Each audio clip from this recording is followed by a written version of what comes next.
Welcome to Whores Talk Horror. We're not really whores. We just like wordplay. Hello and welcome to Whores Talk Horror. I'm Sharon. And I'm Melinda.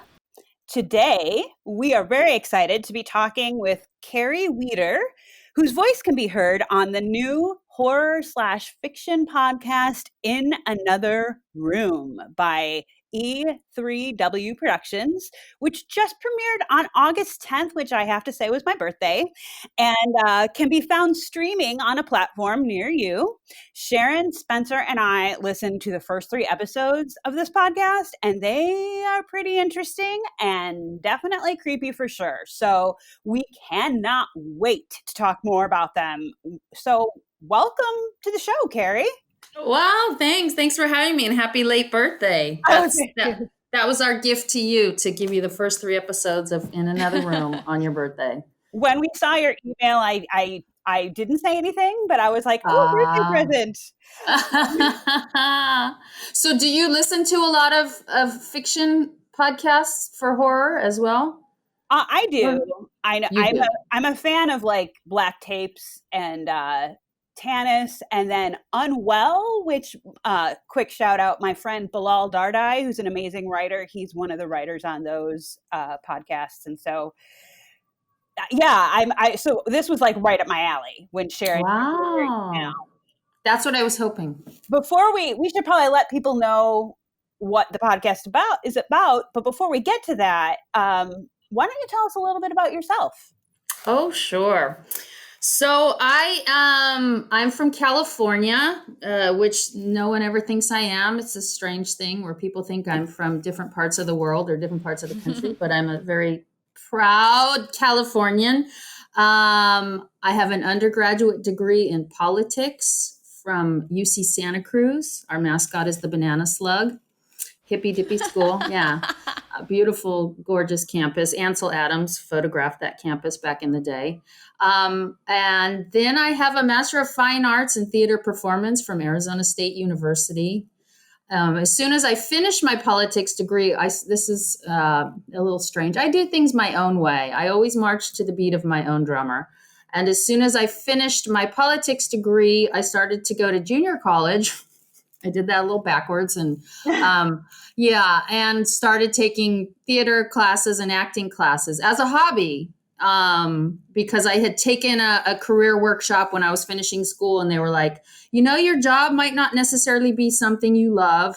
So, if you get a job that's not something that you love, then, in your spare time, do the things that you love so you feel fulfilled. So I started taking these theater courses as a part-time fun thing, and then trying to get a job in politics. And then when I actually got a job in politics, got offered a job working for a congressman, it conflicted with my acting classes.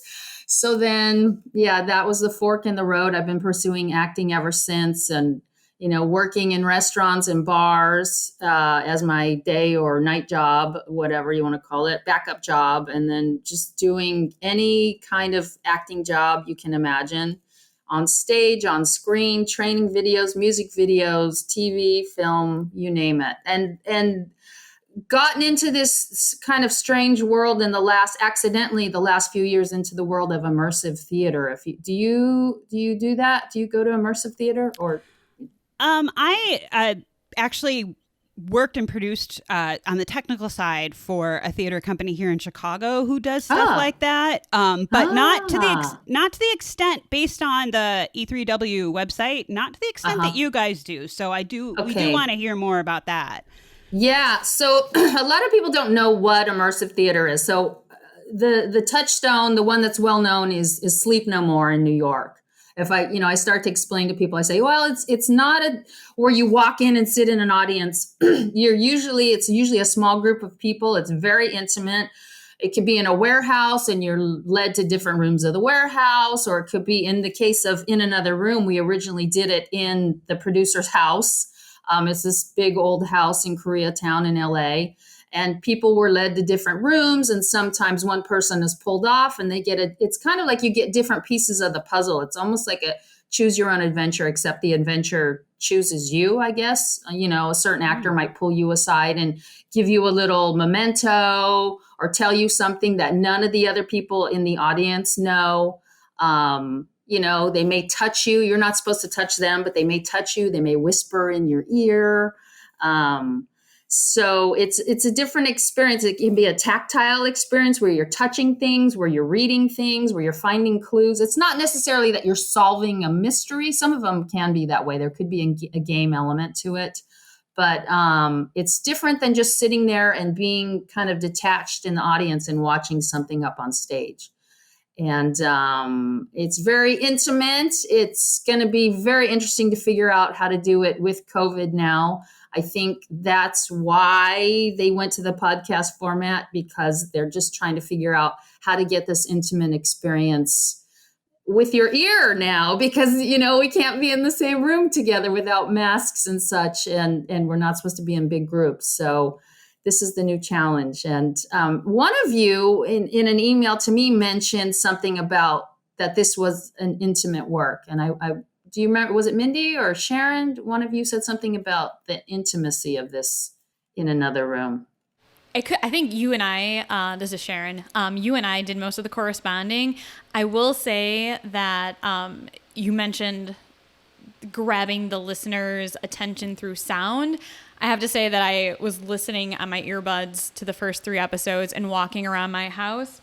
And you guys went into so much detail with the sound design of the show. I really, really appreciated it. There was times where I had to pause the podcast and be like, wait, is there like someone in my house, or is this the podcast?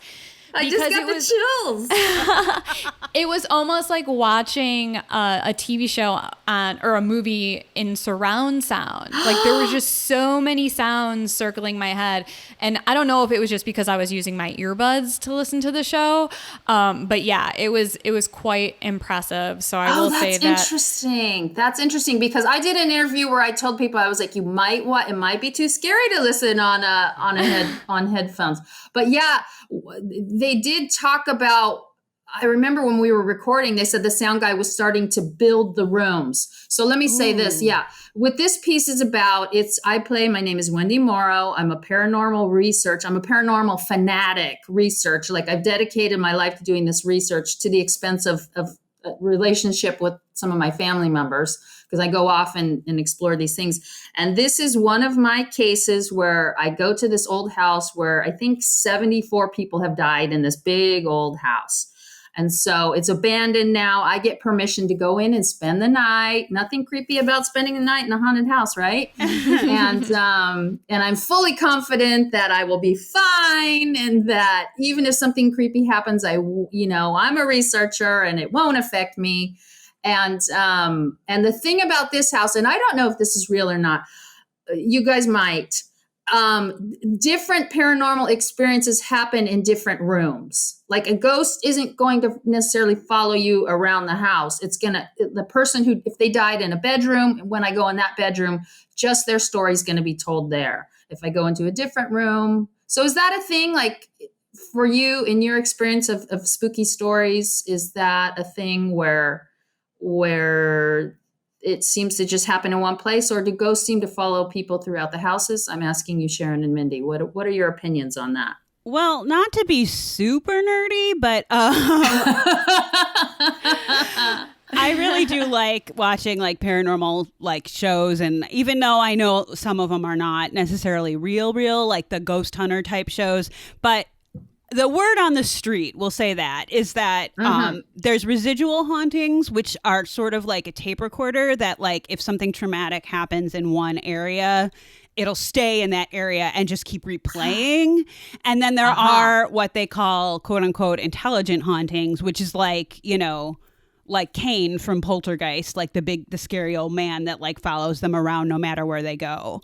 So I bought into this podcast from like the first second. Like I totally bought into it right away. And I agree with Sharon that I thought it was super creepy. And I only listen to these podcasts with earbuds. So wow. That's interesting. Well, we had a listening party, and I have to say it was a social distancing. It was outside and we didn't get the whole cast together. There were only about 10 of us. They only got people from the first 3 episodes, and they couldn't get the sound to sound right in the speakers because they wanted us to hear those details. And so it was like a silent disco kind of thing where we all brought headphones and earbuds, and we used our own devices, and we synced up and started it at the same time. So yeah, those details are something that they really want people to hear. And I wasn't aware that it was as powerful, probably because I was outside with a group of people and, at times we would laugh or, do things. And so I wasn't listening as intently as you guys were. So I'm very intrigued now to hear about those little details being that powerful. It gives me the chills. I'm very excited about that. So yeah, I think it definitely added to the effect of the listening experience. So anyone out there who's listening to this, if you want to listen to In Another Room, I would highly recommend using earbuds, headphones, something like that to listen to this podcast. I agree. And now you are both horror fans. Do you listen to things at night, like by yourself? Are you fine doing something like that? Yeah, I used to put on House of a Thousand Corpses to help me fall asleep at night.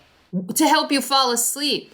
Yeah, I would put the movie on, and in a half an hour, I would be drifting off to sleep. And I never had nightmares, believe it or not. Wow. This is interesting. Wow. Well, so what I want to talk about, besides In Another Room, I want to talk about why you think, and I'm sure you've spoken to this on your show a million times, but why do you think you love horror? What is it about horror that you love? I'll go first. So for me personally, I'm kind of an adrenaline junkie. I'm into skydiving and bungee jumping and things like that. So for me, it's kind of the adrenaline rush of it. When I watch a horror movie, I like to put myself into the position of whoever may be in danger and kind of live through them vicariously, knowing that I'm completely safe because I'm in my own house. So nothing's going to hurt me, but you still feel that rush of adrenaline. So for me, I think it's kind of, it goes hand in hand with being an adrenaline junkie. That's one of the reasons why I love it. I think being scared is one of my favorite feelings because it really makes you feel alive. The same way, when you jump out of an airplane or something, you feel alive and you feel exhilarated and I think you just appreciate life more after that. Whoa. Okay, Mindy, what about you? I'm not as much of an adrenaline junkie as Sharon. I'm not going to go bungee jumping anytime soon. But I do share that experience of the safety of being terrified. That you're not going to, you're watching a movie is a safe way to be put in danger and not face harm. But I just always was into the mysterious, even as a kid. I really loved, my dad had those I think they were Lifetime or whatever. So I don't remember which company put them out, but the Mysteries of the Unknown books from way back in the 80s and 70s. Yeah. And I used to read those as a kid. Wow. And there may or may not be traces of the paranormal or at least psychic abilities in my family. So stuff like that always really interested me. But like Sharon said, it's a lot of you could be safe while you're in your home, but still be scared, safety net kind of thing. Wow. See, I'm so fascinated by this because I had a conversation yesterday with Cassie Garola Josepho. She's the one who started the Violet Media Hour website platform. That In Another Room is on. It's also, you can get In Another Room on Spotify or any of the places that you listen, any of those platforms. But She has started this particular horror platform for podcasts, and we're the first one on there. And she said the same thing. She said she likes to feel all the feelings and experience all the emotions. And listening to horror and watching horror is a way that she can feel safe doing it. And she said, which is so fascinating, she said, as women, so many times we're scared. Like, you're walking to your car at a dark night and you're scared that you're being followed, or, just things like taking care of yourself and being smart. There's a fear element involved in that. But with horror, you can experience that fear in a safe way and know that nothing's going to happen to you. And I was just like, oh my gosh. And that blew my mind. And now you two are pretty much saying the same thing. So my head is exploding. It's in a horror way, like gruesome. There's guts everywhere. My brain's just, So one more question for you both. What is your definition of horror? Sharon? So I guess it's anything that terrifies you. I mean, it could be psychological horror. It could be actual monsters. It could be human monsters. I mean, there's horror movies that are, about a global pandemic. Right. Oh dear. Right. It's, we're kind of living in a real life horror movie now. I mean, there's so many things that can define horror. It's whatever terrifies you. There's movies about insects. Arachnophobia is a good example, where that's someone's worst nightmare is their town being invaded by spiders, or it could be so many different things. Okay. And what about you, Mindy? I would agree, and I think Sharon touched on spiders just because she's trying to get at me because I do not like creepy crawlies. Okay. But I kind of prefer. I don't get me wrong. I love my gruesome slasher movies every now and then, but I tend to go more for like psychological horror or the subtlety. The more subtle horror pieces, the ones that kind of don't seem scary on the outset, but then when you really think about it, you're like, oh, that is messed up. Like that is kind of the horror that I go for. Got it. I agree. Anything that really kind of strikes a chord with you and genuinely makes you feel terrified. Got it. Because see, when I had to confess, when I went on the website to see the In Another Room, just, I want to see the logo and see what was on. And it's when it said it was a horror podcast, like I was like, no, it isn't. I didn't think it was, because in my mind, horror meant those gruesome slasher, movies, blood everywhere and the chainsaw and the screaming and all that. And so I was taken aback.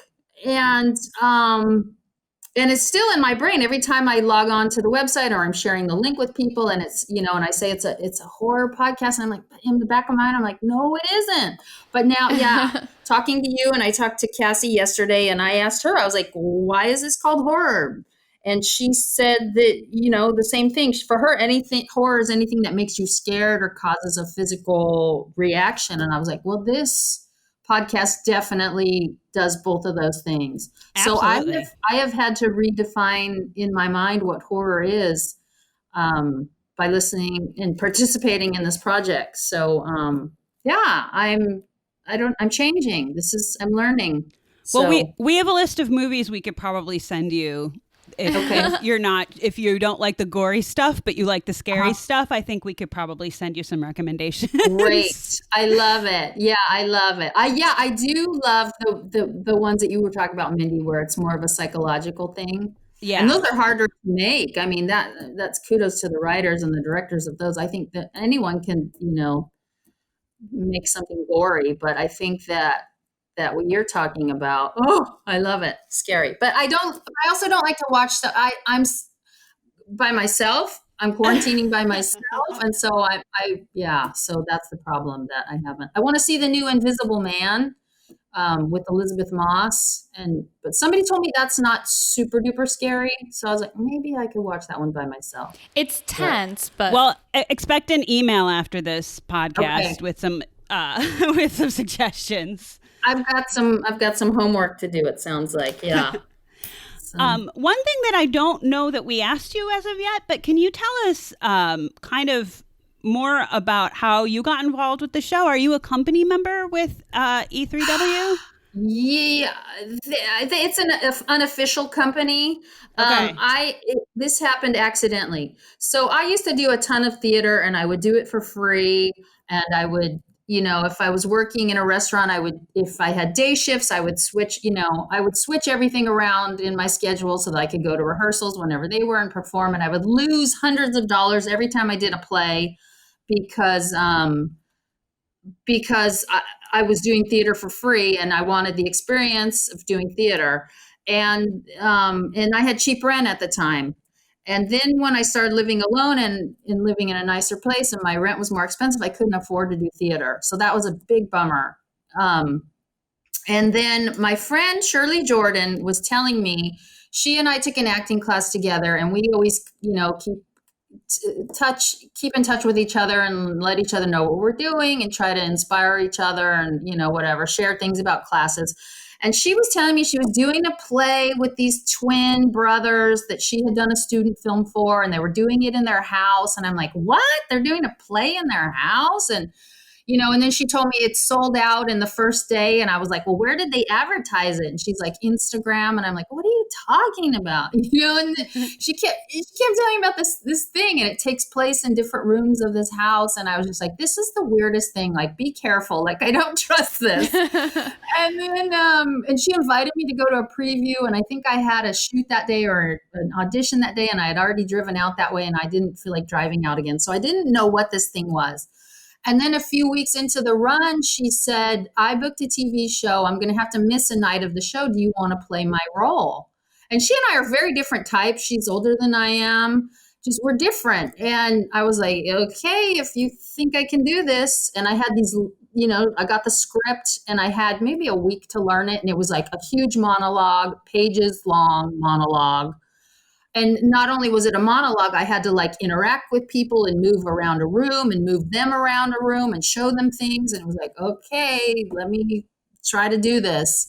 And I went in, and I think I had 2 rehearsals in the house with the guys, and they were like, oh my God, you memorized it. And it's like, well, I have to, I'm doing this in a few days, Yeah, and so I show up at this house one night, and and one of the brothers I didn't know what my cues were because I didn't have the rest of the script. And he's like, I'll just point to you when you have to lead the people to this other room, so I'm standing in the dark waiting for this guy to point to me and not knowing what was going on. But it was an amazing experience. And so it was a show where it was about an hour-long show, and you do it 5 or 6 times in a row without a break. You just keep going and doing it, doing it, and doing it. So I did it, 5 or 6 times. And my friend was like, wow, you worked so hard on that. Do you want me to give you other performances? And I was like, no, I did enough. That's fine. Not that I didn't enjoy it, but I was just like, I spent a whole night doing the show a million times. I feel like I put in the effort and I got what I wanted to get out of it.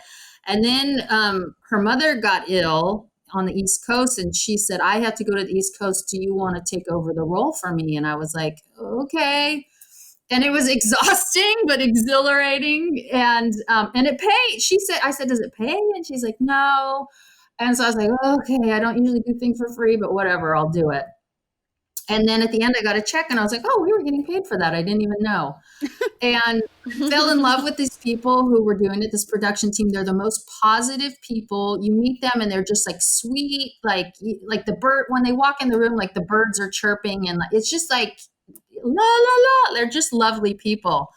And, but they make the scariest, darkest material. You're just like, I think they just get all their bad juju out on their material, and then they just live these like happy, smiling lives. They're the most positive, anything, like nothing. They're not worried about any technical stuff. They're just like, we'll figure it out. Shirley, when she was worried when she booked the TV show originally and couldn't do the night of the show, she was worried they were going to get mad at her, and they're like, it'll work out, and she's like, my friend can learn it. And they're like, okay, like they just trust us completely and are positive and know that everything, because that's how theater is. Like, there's always a million things that go wrong, but in the end, it always, always works out. It just magically comes together. And so I did that show with them, and I ended up she originated the role, but I ended up doing more performances than she did because she had to go care for her mother. And then they just keep calling me. Yeah, and it's been every time the phone rings and I see their names, I'm like, oh, it's my, I call them, they're like angels sent from heaven. And as an actor, to get a call just to be offered a role that you don't have to audition for is like amazing, and it pays. And I've done 2 or 3 shows with them. I got to go to the Overlook Film Festival with them last year and perform in New Orleans. And again, Ooh. that was because Shirley couldn't go. It was a different show, completely different show. But and she was supposed to go, and she had a conflict, and they juggled around the different characters and took me. And then again, she was supposed to do this podcast, and she had a conflict. She's a very busy actress and books a lot of roles. And so I was going to come on and just do like the newscaster voice and do some smaller voices on this. And then she had a conflict, and I got to play Wendy again. So it's like the stars were aligned, and I got to do this amazing role again. And Huff and Puff, oh my gosh, like my friend listened to it and she's like, was that exhausting? Because I am literally the whole time huffing and puffing and running. I'm scared the whole time. And so it was challenging. It was exhausting, breath when you're breathing that much. Even if I'm sitting down in a dark little recording booth, it takes a lot out of you. So but in a great way, just so fun and challenging. And yeah. So being scared, I got scared doing this, reading the script at home. Again, I would always procrastinate and read the script and go over the script at night. And then and I'm in this house. I've been house sitting for several months. I do this every year. I house sit in this old house. It is an old house, old beach house. And I'd be reading the script at night, and I'd be hearing sounds in the house that I've never heard before and freaking out. And I was just like, why don't I go over the script in the daytime?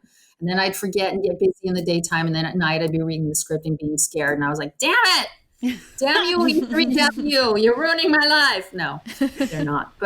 And then it's funny. It put me in a weird headspace because being quarantined and be doing a show about someone who's stuck in a house, like I very much empathize with her.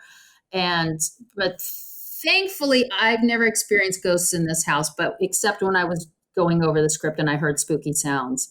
But that's awesome. Clearly, it was meant to be. Yeah, and then there was one day where it was supposed to be our last day of recording, and we didn't get everything done that we were supposed to do. And they're like, okay, well, we're busy, so come back next week and we'll do the final day of recording. And I was like, oh God, I have to spend one more week with the script. I'm already scared enough. You know what I mean? Like, not that I don't want to sound ungrateful because I love working with them, and then they tweak something around and they're like, oh, actually, we have time to do it tomorrow. Do you want to come in tomorrow? And I said, yes, I just want to finish this project because I don't want to have to read the spooky script in an old house at night. So we got that done. And then a few weeks after that, my friend is on the East Coast right now in North Carolina, and he sent me a picture. He just texted me, random pictures of things he sees. And he sent me a picture of this old house. And my heart started pounding and I was scared. And I was like, oh my gosh, doing In Another Room podcast has kind of ruined me for old houses, because now I'm just going to assume they're haunted and be kind of scared of them. And I used to love old houses. And so, it's had an impact on me. Sharon and I have felt that way for years about old houses. So welcome to the club. Oh, yeah. I'm in that club now. I used to just look at old houses and look at the architecture and be like, wow, that's fascinating. And now I'm like, something bad's happened there. People have died.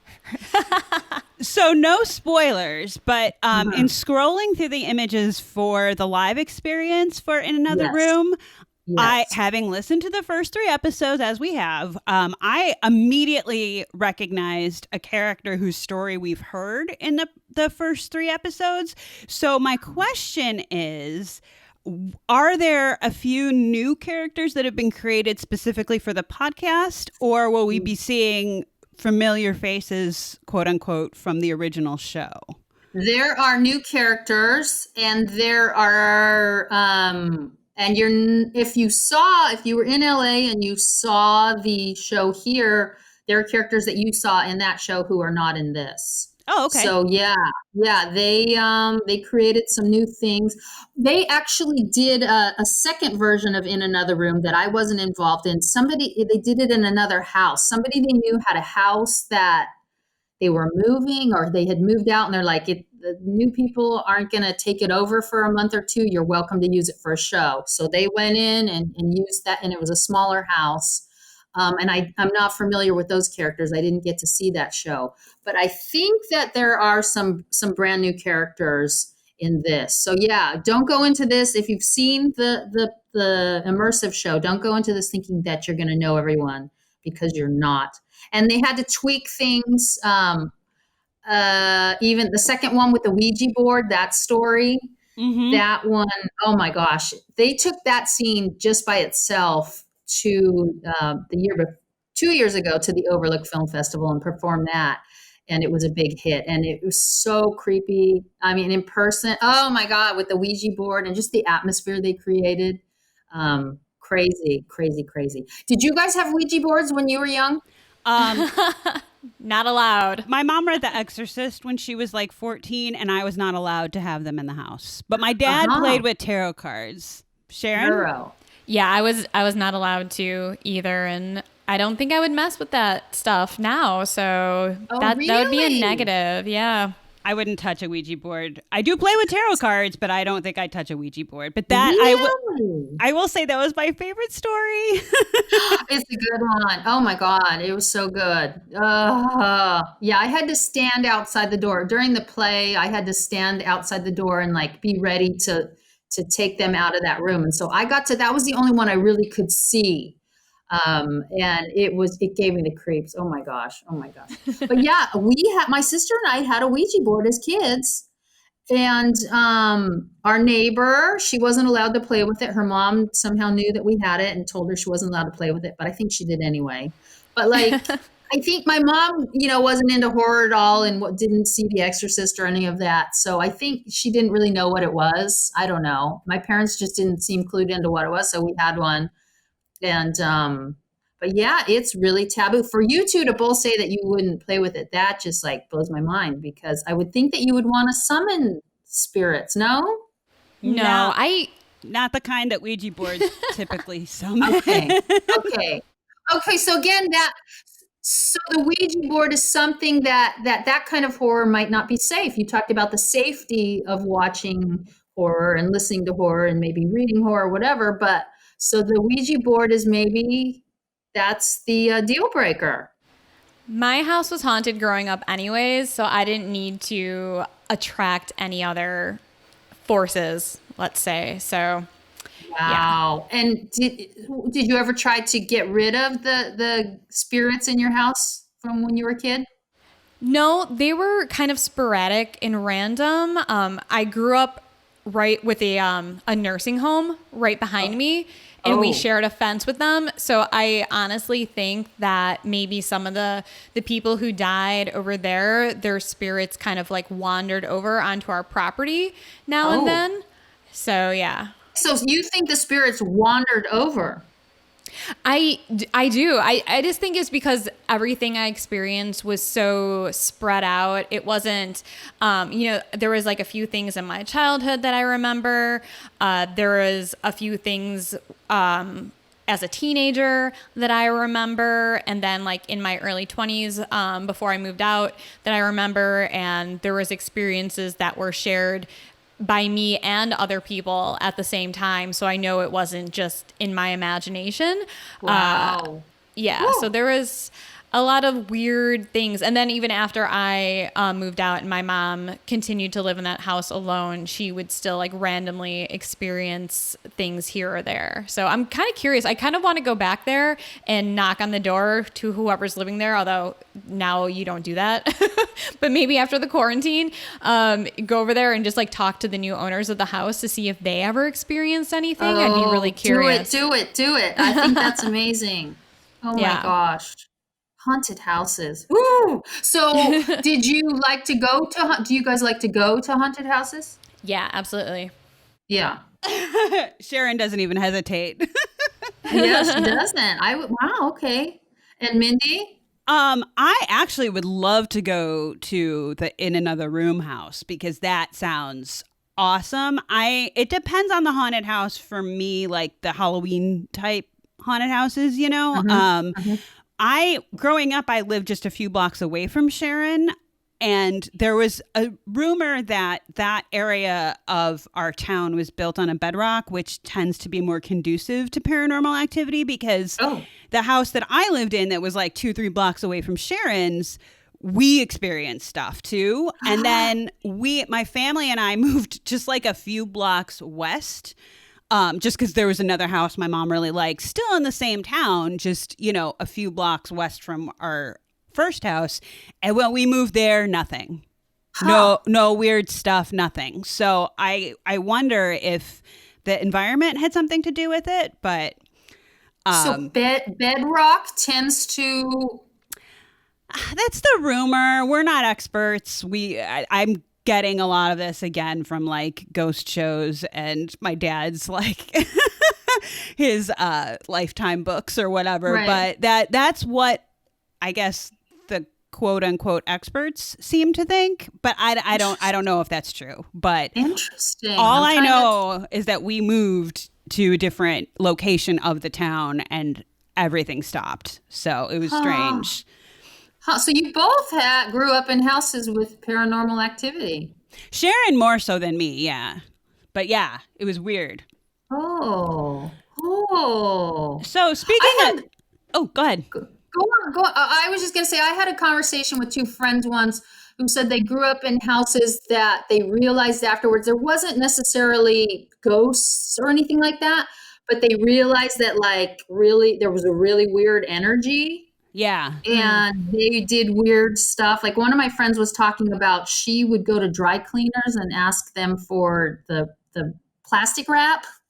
And like she wrapped her whole room in plastic. And she said she just did all these weird stuff. And then when she moved out, like a weight had been lifted and, you know, everything was totally different. And I was like, oh, so it wasn't haunted in the sense of ghosts, but like something affected her psyche.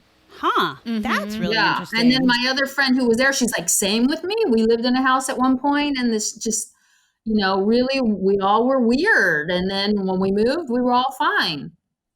I don't know what you call that. I mean, I'm a big believer in negative and positive energy and how it can affect you. So I can totally understand that. Yeah. Well, speaking of how things affect you or people in general, even though I know you said that the script freaked you out, but what have been some of your favorite aspects about playing Wendy Morrow both I guess audibly and then live as well? Live, it was so fun to freak people out because the show started with Michelle, who her family owned the house and, you know, terrible things happened. And she would meet them outside and lead them up this creaky staircase. And then I would have to listen to my cue and I would fling the door open and say something and people would just freak out. And I loved it. So I don't even remember what I would say to them. I don't know. I would fling the door and shout something at them. I can't remember what my line was. And the looks on their faces, it was just like, oh my God, this is so much fun. Is it like, it's almost a power trip, you know, scaring people is maybe that's why like Ellen does it. You know, it's like, you kind of have this control for a second. And then, you know, we would all be in this little room with these people and it was all this stuff on the walls, this weird writing. And, you know, I would walk around and I had all these case files about all the people in the house that had died. And it was just fun to lead people around the room and like say these crazy things and try to freak them out and get up close to them. And, you know, that was so much fun. Doing the podcast was just fun because that was like seriously quarantined when, you know, we were seriously quarantined and it was just fun to be creative and it was fun to learn more about Wendy Morrow. And, you know, like I made a discovery about her that I don't know if I should say on the air. I was going to say maybe no spoilers, but it's not something that I don't think the writers necessarily planned, but it has something to do with her personality. I was like, oh, she's this way. And yeah. And so it was fun to discover that and to learn more. Liliana is not in the original play. So it was fun to learn more about my relationship with her and be like, oh man, like, whoa. okay, Wendy, cool. in some aspects, when and we learned this, she's dropped the ball in some aspects of her life for her passion. And so that was fascinating to me. And just to work with these people again, I was going to try to record my lines at home and going to the intimacy thing about this and the sound, like we did a test and my microphone, it wasn't picking up when I got really close to the microphone. And then they sent a microphone over to me and we still weren't getting the sound right. So I had to end up going to them and recording in a makeshift recording booth that they put together. But they really did want those moments where I got close to the microphone and made it really intimate. So again, when you talked about how, you create intimate stuff during quarantine and COVID, sound and getting closer and making the vibration more is a way to do it. It's fascinating. Voice is fascinating to me. I've done a lot of voice training and I love it. I love it. That's awesome. Can we ask, without too many specifics, how many episodes can we expect for In Another Room? Oh, there are 8 episodes. Yeah. Oh, okay. I thought that was on the website, but perhaps it's not. Yeah. So for now, there are 8. And, he says, the voiceover guy says, from the case files of Wendy Morrow. And I'm always thinking, well, this is just one case. So there could be more, I'm hoping. That's what I was kind of hoping that too, because I was like, 8? I want more. Yeah, for now, 8. But again, it could, we've already done a play, we've done a podcast, who knows what, it could be a different format. Maybe it'll be a musical. I doubt it, but or a film, who knows? But yeah, for now, 8. So 3 have come out. Number 4 will come out tomorrow. And then every Monday for 4 weeks after that. And yeah, so you've got another 5 weeks of new episodes. A lot to look forward to. A lot of rooms. It's a big house, so there are a lot of rooms to explore in that haunted house. For sure. Yeah, find out why people died in that house. So, is that a thing? Now, see again. Now, is that a thing where there are houses where over the years several people die? Have you heard of any cases like that? Oh, sure. I mean, and plus buildings are old, so you'd have to imagine after time stuff, all sorts of stuff has happened. So yeah, that was not like a big suspension of disbelief for me at all. Like, no, I bought that right away. Yeah. Wow. See, I know nothing. And there's so many things I'm like, oh, come on. The ghost wouldn't just stay in one room. But now, you talked about the residual haunting and I'm like, oh, okay. And yeah, this house, it was built, I forget. I think in the story, it was built in the late 1800s, early 1900s. And yeah, I think they said 74 people or something like that have died. So I was like, that seems excessive, but I don't know. I would agree 74 is excessive. Maybe like 2 or 3 was like the typical. How many? Yeah. Like I would say 2 or 3 in a house that old. You might expect that many. 74, you're kind of pushing it there. So you're right about that. Okay. Yeah, that's almost 1 a year. I know. It's crazy, right? So you would think that at some point the city might be like, no, we're going to condemn this house because too many people are dying here.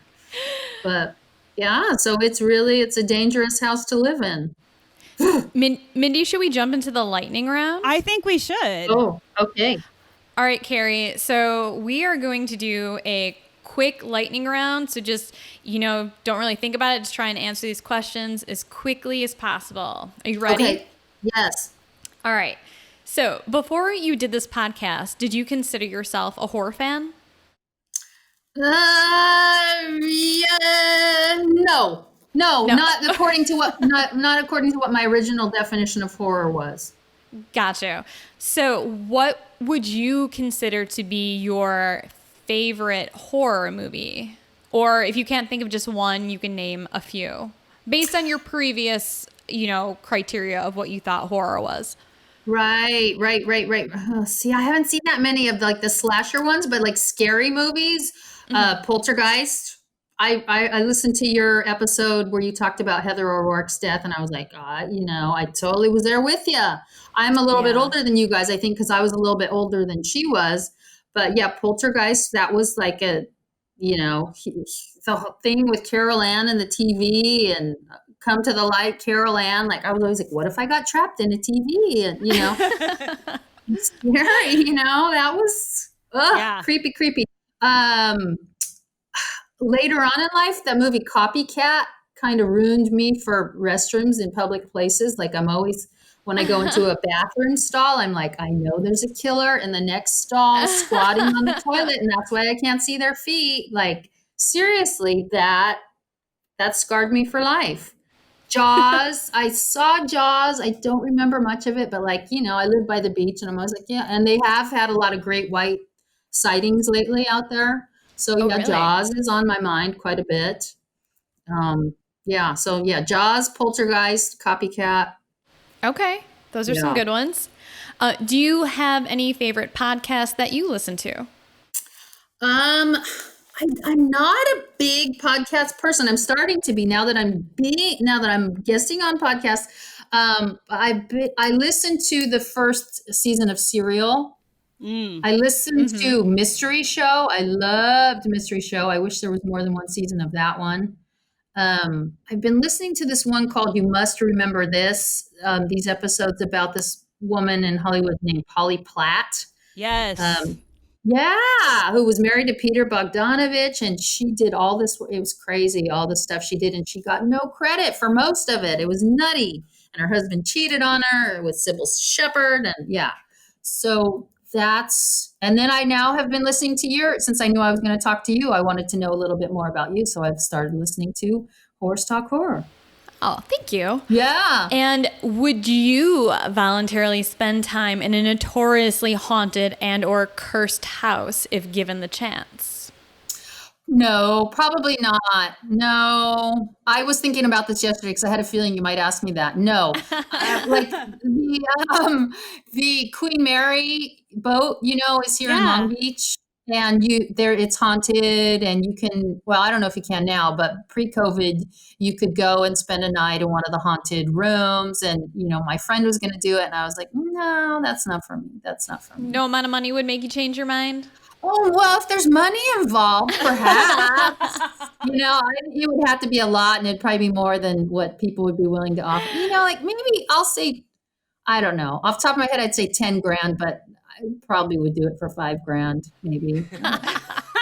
I don't know. And then it depends. Are they going to film it? Well, then I'd try to get more money out. I don't know. I like your train of thought. I like that. Yeah. But then I have seen casting notices where they're looking for people. I've seen one or two over the years where they're looking for people to go and have these spooky experiences. But it's as long as I'm not by myself, if I'm with other people and I'm getting paid, then I would probably do it. Yeah, sure. And it's not like I'm in love with money, but it would be an interesting experience. That's for sure. Money always helps, All right. And then lastly, are there any upcoming projects that you are going to be working on? I'm working on something right now. I shot, what's today? I shot on Friday, and I was there on Thursday as well doing camera tests. It's a sci-fi short. And it's a whole new way of working. Let me tell you, this is a collaboration. It's a digital kind of futuristic think tank kind of place. And this is a project. It's a film, but it's in conjunction with gaming technology and virtual reality technology. Oh, and cool. So I'm in a room I've got screens around me. It's not 360, it's 270. So there's screens on 3 sides with a digital landscape created that was created by like gaming people and virtual reality people. And it moves when the camera moves, like the background, they make it move. So it looks like I felt like I was going through this background, walking through it down a road. And if they raise the camera, then the scenery goes up higher to make it all look consistent. And like I was getting nauseous sometimes, like traveling, like car sick, traveling through this technology. So that's coming up. I don't know when. It's called Ripple Effect, and I'll shoot some more at the end of the month. But it's I talked to a guy there, the production designer, and he said that they had proposed working this way in the last few years to filmmakers, and filmmakers said, we don't need to do that. There's no reason. We don't need it. And now with COVID, it flipped, and they're like, how fast can we get this done? Because we can't fly people to locations, and we can't, go on set and shuttle people to locations. So we need to be able to go to a studio where people drive up in their own cars and create these worlds and just be able to do it all virtually, digitally. So, wow, it's a whole new experience getting all that. So that's what I'm working on, and I'm really excited about it. That sounds really, really interesting. That is awesome. Please keep us in the know about that. That sounds really great. I didn't know what to expect, and I walked in and I just saw this, and it's like, oh, this is moving, and someone had to put each blade of grass and each plant and each rock, and I was supposed to be driving a truck. And so I, was literally like, oh, we're going to crash. I have to turn the wheel. It was like playing a video game, but acting, whoa, it's a trip.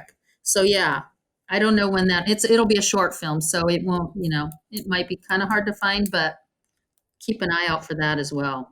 That sounds awesome. Yeah, let us know. Yeah. And I did another podcast where I just did a day player role, and I can't remember what it's called, and I'm so sorry. But I played a doctor who's kind of evil, doing evil things. Not an evil person, but forced to do evil things. So yeah, I've been lucky to be creative during this time while being stuck in my house quite a bit. But yeah, it's crazy. It's crazy. Yeah. Thank God we have the technology that allows us all to do so and continue to be creative and work together during these conditions. Yeah, with cell phones now and the cameras on them, it's, before COVID, self-tapes were really becoming a huge thing. And now, it's the thing, and you're working in your house and creating your own scene. And, I have all these tripods and lights and microphones and things that, you do it all on your own. And we have, as an actor now, you have to learn how to edit, and, it's frame a shot and light a shot, and you have to become a filmmaker. So I'm grateful for that experience because it's taught me to go on and make my own projects. If I could plug something that's not horror. I was actually just going to ask Kerry, what else, if there's anything you want to plug. We wanted to thank you for coming on the show, but feel free to plug away. Thank you. I have a YouTube channel called Random and Confusing. And the main thing on there is this series called Catspiration. That is very weird. I told you earlier before we started the interview, I told you that I like short and simple and weird things, and hence the name Random and Confusing for the YouTube channel. And check out Catspiration. Season 1 and season 2 are very different. Season 2 is just vignettes and silly little jokes and things. Season 1 is kind of, I always like to say, if the playwright Samuel Beckett had done a web series about cat ladies, that would be Catspiration. I am in that. You say no more. I'm sold. I'll email you the link. So Awesome. Yeah. Well, thank you, Kerry, so much for being on our show. Before we go, can you just once again remind everybody where we can find In Another Room and any other details that you can think of, as well as plug again Catspiration? Okay. Yes. I can't say Catspiration enough. In Another Room, it's a fiction horror podcast. The main platform is Violet Media Hour, but you can also do it on Spotify or anywhere you listen to your podcasts for your listening spooky pleasure, spooky stories. You recommended listening on headphones to get the full sound experience. I appreciate that. Yeah, and check out my YouTube channel, Random and Confusing, for very strange humor. We love strange humor. We'll post we'll post those links in the episode notes. But where can listeners find out more about you or what you're working on next besides the YouTube channel? I'm on Twitter at Kerry Wieder, KerryWieder, I before E. I have an Instagram account, but I haven't. You would think I would go the other way and during quarantine be posting more or whatever, but I really just I'm not doing Instagram right now, but I check it every few days to see if I have any messages. But Twitter, I'm on there all the time. You can check out my IMDb page and see lots of pictures of me looking like crap, mostly because I play a lot of downtrodden characters. So yeah, if you Google me or go on my IMDb page, you'll find lots of terrible pictures of me, which I enjoy. They're fun. So. Awesome. Yeah. Well, Sharon, did you have anything else to add? I just wanted to say that I really enjoyed listening to the first 3 episodes, and I can't wait to listen to the next 5. And for those of you out there, if you're kind of interested in listening to this, I would say it's kind of a cross between, or at least it reminded me a bit of The Haunting of Hill House, the TV series on Netflix, which we've talked about on this show a lot. Kerry, not sure if you've seen that, but definitely it's a great psychological horror. So if you are looking to watch some more psychological horror, definitely Mindy and I recommend The Haunting of Hill House TV series on Netflix. The podcast also kind of reminded me of Grave Encounters, which is it's a movie about a ghost hunting reality show production crew that lock themselves inside an abandoned mental hospital that's supposed to be haunted. It's a good one. Yeah, it's really good. And there was a lot of similarities between Grave Encounters and In Another Room. So, you have like the whole loss of time, where has it been a day? Has it been weeks? Has it been hours? And kind of like the whole reality versus, is this just in my head? Is this really happening? So, I was totally thinking of those 2 things while I was listening to your show. So, wow. I just thought of another really good movie that kind of has stayed with me and I dream about it even, and it's a spooky movie. Session 9. Yes. Yeah. I have a dream sometimes that I'm down in that basement or whatever of that hospital where they find like money or old coins or like jewelry or something, and it's like dirty, and he's scraping in the dirt. I have dreams where I'm scraping in the dirt and I'm in that. Yeah, Session 9. So sorry, that's another spooky good one to watch. Thank you, ladies, for having me. It's been so fun to talk to you. Oh, likewise. Yeah. And we will be sending you, or at least I will be sending you an email with movies to watch to do your homework. Yes. And we will absolutely follow up with you on a jingle because that is awesome. Yes, a jingle coming your way. And yes, for your, which I'm renaming from Hodgepodge of Horror to Tidbits of Terror. Love it. I hope you use it. And but again, it's going to be simple and it's going to be weird. We love it. That's us. And you're welcome back anytime. We really enjoy talking with you. Thank you so much. I appreciate it. Okay. All right. Well, that was such a great interview. Thank you again, Kerry, for being on our show. And everyone, please go and check out, download, subscribe to In Another Room. I think you will really, really enjoy it. The 3 of us all really enjoyed it. And also, thank you for listening to our show as well. Please rate and review us on whatever streaming platform that you listen to us on. Like we've said, it definitely helps us get more exposure.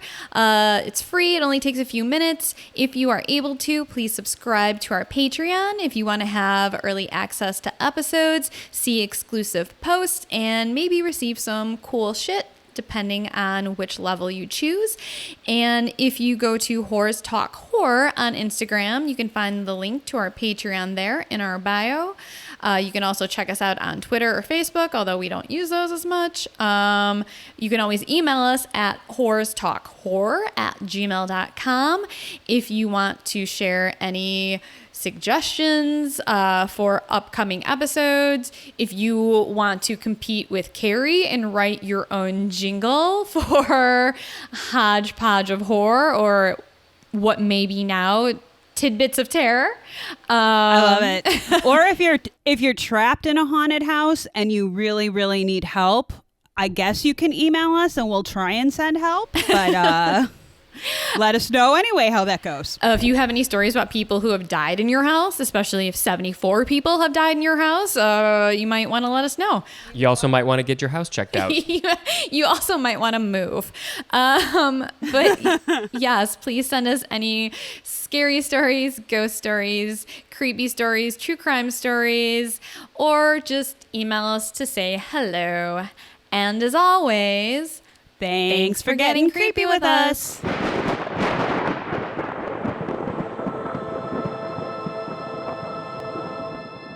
Sharon, do you want a beer? Oh my God.